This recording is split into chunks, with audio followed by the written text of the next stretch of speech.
Allora, che cosa può fare a questo punto?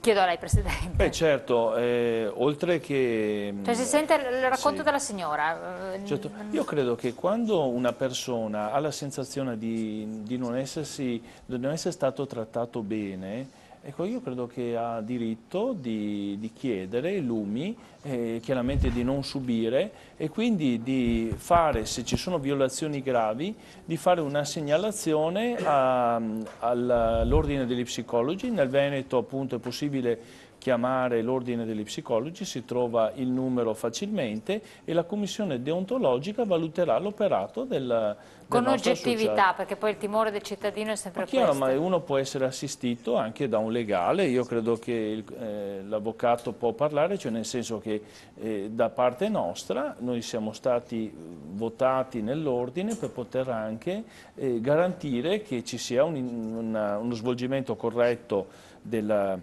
professionista, ma anche che l'utente sia tutelato, soprattutto Anche l'utente. perché, scusate, sarebbe intanto con la sinergia tra le persone oneste di buona volontà si riescono comunque a smontare anche professionisti poco Assolutamente. fedeli, cioè alla loro professione. E poi una cosa invece che è molto importante è quello sì, che facendo catena si riescono comunque a dare una mano a volte a risolvere anche più velocemente il problema alle Assolutamente, ma poi persone. possono mai emergere delle problematiche. Io vorrei che tra l'altro, non per divagare, ma perché riguarda sempre situazioni di crisi, poi il signor Ravazzola darà una testimonianza, che ci raccontasse anche la sua storia, un altro nostro ospite, passiamogli il microfono perché rientra sempre nell'ambito delle disgrazie che non vengono da sole. Beh, non so cosa dire.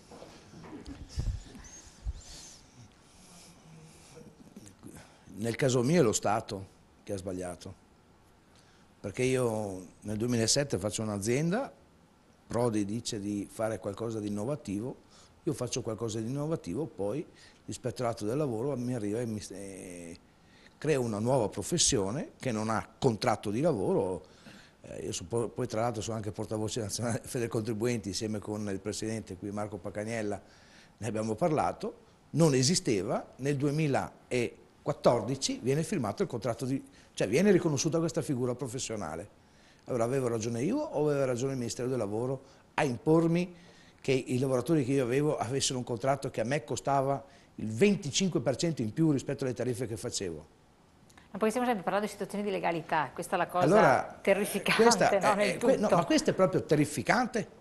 Cioè, mi dicono di fare una nuova figura professionale, faccio un contratto a progetto che ci stava tutto e poi mi obblighi a mettere una qualifica professionale a questi lavoratori che nulla avevano a che fare con quel tipo di qualifica, mi costa il 25% in più rispetto alle tariffe che io posso andare a fare ai miei clienti.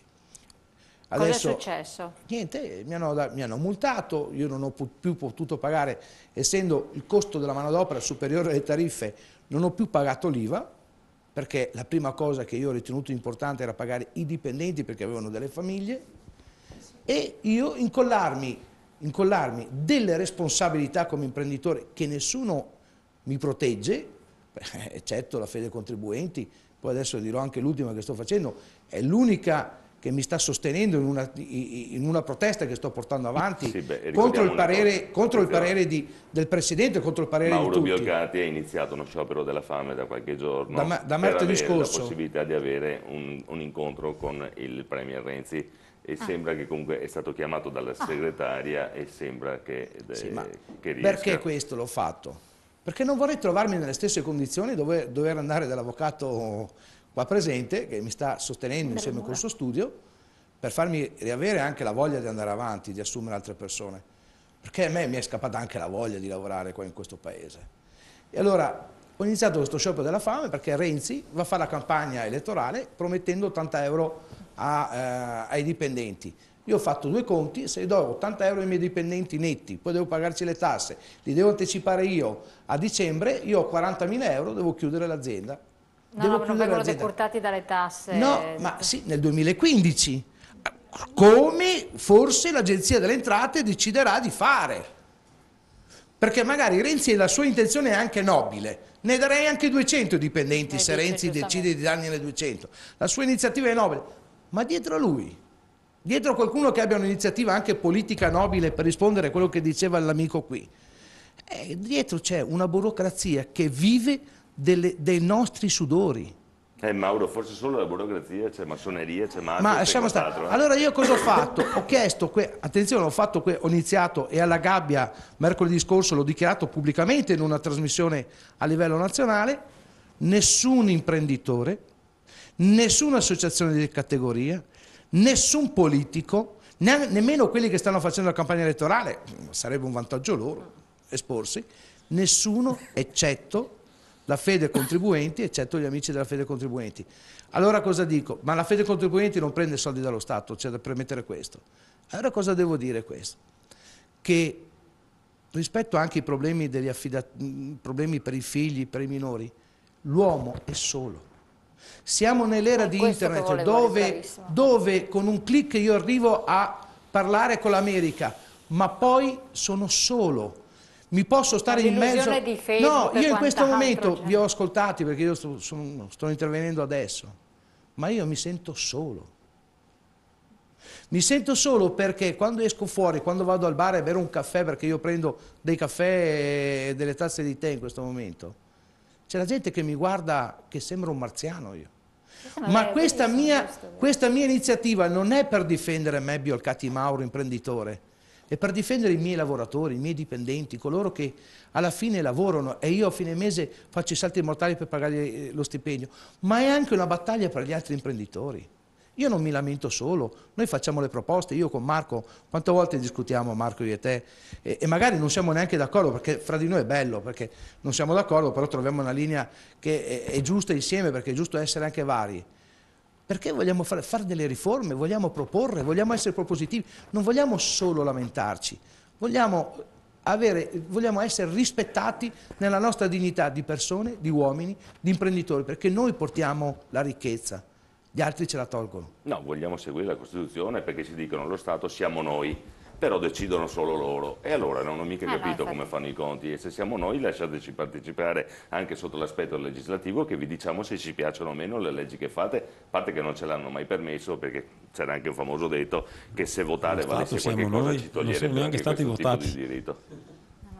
Guardate che io avevo dei consulenti, scusatemi un attimo, voglio terminare, io avevo dei consulenti che mi costavano un occhio della testa. Cioè come avere un figlio scemo in un collegio svizzero, la stessa cosa. Oggi ho uno studio di legale che, viva Dio, se posso, e loro sono i primi a dirmelo, se puoi me li dai, quando puoi me li dai, altrimenti stai tranquillo, prima risolviamo i problemi, che se risolviamo i problemi riesci a darveli. Ecco quello che ho trovato in Fede Contribuenti. Questo ho trovato. Non ho trovato l'egoismo del denaro. Il denaro in questo momento è il profitto, e il denaro visto come profitto è la morte della società. Ricordiamocelo, e se non ci aiutiamo fra di noi,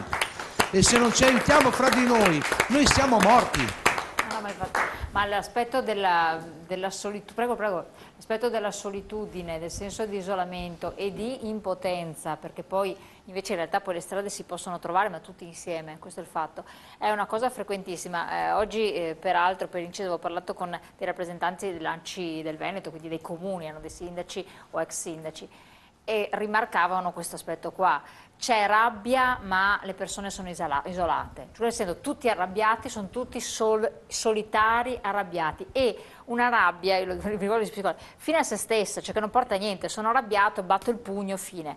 E giustamente diceva un rappresentante, ma muovetevi cittadini, almeno sopportateci in qualche azione che noi possiamo farci forti di una massa critica. E in realtà c'è questo pervadere di disperazione, rabbia sterile e isolamento di tutte le persone nell'ambito dei comuni. La voglio interrompere, noi non siamo soli. Spero che la Fede Contribuenti vada avanti, con tutte le difficoltà che può avere, ma noi non siamo soli. E noi non è la nostra rabbia, è indignazione nei confronti dell'incapacità di questi governanti. Questo è, perché non siamo soli, ringraziando Dio non siamo soli. Tutte queste riforme che stanno facendo questi politici non eletti, perché diciamo una cosa molto seria, abbiamo dei politici non eletti che stanno facendo delle riforme per l'Italia che secondo me quelle riforme sono illegali quelle riforme che stanno facendo, perché sono politici non eletti. quei pochi stanno facendo, quei pochi di riforme che stanno facendo. La signora, prego, signore lì entrambe, tutte e due no, devono intervenire. Non è che abbiamo solo i politici che non ci tutelano, sono tutelati delinquenti. Io ho avuto un problema con Equitalia per causa di un delinquente con un omicidio alle spalle. Mi ha rovinato, e Fede Contribuenti l'ho conosciuta dopo. Io ho fatto 3 anni di psicofarmaci, mi ha tentato di ammazzare, 80 giorni in prognosi, ha ammazzato un uomo e l'ha passata liscia, è fuori, e fa truffe sopra truffe e sta inculando il mondo intero, si può dire così, inculare, sì? E lui è fuori, è tutelato, quando qualcuno gli fa una denuncia, si fa la sua bella controdenuncia. Chi è che paga? La sua faccia è più bella della mia. E torniamo al discorso della giustizia. Io sono con, sono con Equitalia. Il caso della signora Formentin di un personaggio che evitiamo, sono stata anche in giornale. Di approfondire, Sì. però sembra che goda delle protezioni dello Stato molto probabilmente per altri servizi che sospetto che abbiamo, però oltre non posso dire. Ecco, io sono Abbiamo stata in giornale, mi sono sputtanata veramente in giornale perché tanti mi hanno detto sei stata brava perché stai salvando altre persone e non si devono suicidare, devono combattere. Sono andata personalmente sia da Equitalia sia all'agenzia entrate piangendo, sapevano già che dovevo andare perché era scritto in giornale e mi hanno detto signor, la sua dignità di mettersi in giornale o di parlare di questa sua situazione, ma si sta veramente sputtanando in giornale. Ho detto è meglio che mi sputtani in giornale piuttosto che la signora Formentin Katia si è suicidata per Equitalia. E se dovessero venire a pigliarmi la casa è meglio che non lo fanno perché diventerò proprio cattiva, perché adesso io sto bene, dopo 3 anni di psicofarmaci ne sono venuta fuori, faccio volontariato anch'io come la signora in ospedale, sto aiutando delle persone che so che sono in difficoltà, sono appoggiato adesso a Fede Contribuenti, spero di uscirne, ma se mi pigliano la casa io spero che più di qualcuno reagisca e si faccia giustizia da sole. Purtroppo deve pagare, deve fare una guerra, ma deve succedere. Signora. Io e mio marito abbiamo una ditta di giardinaggio. Abbiamo conosciuto per nostra sfortuna una persona che ci ha rovinato praticamente, una commercialista ragioniera, non commercialista e neanche ragioniera. E per una decina d'anni, insomma. una decina d'anni non ha mai dichiarato le nostre dichiarazioni di redditi. Tutto a pressapochismo, ci faceva pagare sempre le tasse, noi pensavamo di pagare le tasse, buttava via le nostre cose, tutte le fatture, tutto quello che ci poteva essere. Non ha mai portato davanti, non abbiamo neanche i registri IVA, qualsiasi registro, cioè era tutto finto. Questa era una persona amica da sempre e poi invece in 224 per fortuna a un luglio di un anno arrivando una finanza a casa ci hanno fatto vedere invece con chi stavamo a che fare praticamente. Questa qui è tranquilla, lavora e imbroglia chissà chi e qualsiasi parola che magari noi non ci siamo mai permesso di dire niente perché stiamo facendo una cosa legale, una cosa penale, tutto quello che ci va dietro, ma comunque penso che lei sia tranquilla. Al di là che a noi ha rovinato la vita, nel senso una famiglia con 3 figli, mio marito, adesso siamo arrivati in un punto che abbiamo rate che si accavallano, rate da 4.000 a 5.000 euro, trimestrali, mensili, non so, ce ne sono tante, ne ho tante, sono tutte qua dentro, sono tutte nella testa più che altro. E però non c'è nessuno che aiuta. Io ho scritto a tutti, ho scritto al Presidente della Repubblica, che lui di rimando o chi per esso, insomma, mi ha fatto sapere che se cominciavamo un qualcosa di penale verso questa persona saremmo stati tenuti presenti, avrebbero valutato il nostro caso e poi basta. Ma voi avete intrapreso un'azione legale? Sì, abbiamo intrapreso sia legale che penale, tanto questa non ha niente proprio niente, come dice la signora. forse avrà la roba che ha addosso molto probabilmente, ma questo comunque non ha importanza, resta il fatto che comunque fin tanto qualcuno non dice che questa persona ha una responsabilità, e questo sarà un giudice molto probabilmente, chissà tra quanti anni naturalmente, comunque... io nel frattempo continuo a pagare sanzioni, interessi, agi che hanno dell'inverosimile, perché parliamo di banche sì, ma potremmo parlare anche di tutto quello che applica lo Stato, perché non è che sia da poco lo Stato. È un pessimo segnale che sta passando in Italia già da molto tempo e sta peggiorando, che conviene delinquere che comportarsi in maniera onesta. Ce l'hanno fatto vedere anche con la massima carica del nostro governo, di un ex presidente, di cui ti dicono che è meglio evadere 300-400 milioni di euro, perché tanto se ti va male, insomma ti fai sta mezza giornata con sti nonni a giocare a briscola, a raccontargli le barzellette, e perciò ti conviene, anche perché mezza giornata una volta a settimana per un anno, no, 9 mesi addirittura, per 400 milioni di euro, 350 quello che siano, insomma a volte conviene, se guardiamo bene. E dopo anche tutte queste cose, cioè non avere la tranquillità di potersi rivolgere a una persona, perché tanto sai che se questo qua, quello che ti ha promesso non lo fa, non c'è una legge che lo prende per il coppino e lo porta dentro un carcere, gli dice adesso pane e acqua almeno per un periodo di tempo. No, ma infatti la cosa paradossale è questa, perché abbiamo furti e portano dei poveretti poliziotti, carabinieri, portano dentro la persona, subito dopo viene rilasciata. Sì, c'è un lassismo che è fastidioso. Non c'è il senso della giustizia, e questo dà anche un altro senso di devastazione alle persone, cioè non sai a chi girarti, per non arrivare alle situazioni estreme, come giustamente c'è la signora, mi faccio giustizia da sé, che dopo... Prego signora, il microfono però. Microfono. Che non credo che siano solo le leggi che mancano, forse ce ne sono fin troppe. È il senso di responsabilità che non si dà alla gente, magistrati, politici, tutti quanti. Noi abbiamo responsabilità, tanto sappiamo che alla fine...